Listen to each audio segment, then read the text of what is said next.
চট্টগ্রামে রাউজানে অভিযান চালিয়ে দুইটি বিদেশি রাইফেল সহ দুজনকে গ্রেফতার করেছে র্যাব।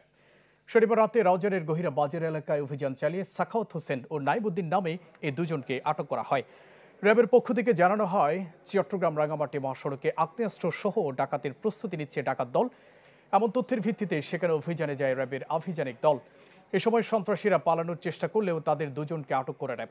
আটকদের কাছ থেকে দুইটি .22 ক্যালিবার রাইফেল ছাড়াও দুটি ম্যাগাজিন এবং 6টি তাজার কার্তুজ উদ্ধারের কথা জানিয়েছে র্যাব। ঘটনা পর্যালোচনায় যেটা প্রাথমিকভাবে মনে হয়েছে, বেশ কয়েকজনের একটি দল সন্ত্রাসী অথবা ডাকাতি কার্যক্রমের উদ্দেশ্যে কোথাও গমন করছিল। র্যাবের অভিযানিক দল ধাওয়া করে অস্ত্রসহ দুইজনকে অ্যারেস্ট করতে সক্ষম হয় এবং বাকি যারা সদস্য ছিল তারা রাতের আধারে পালিয়ে যায়।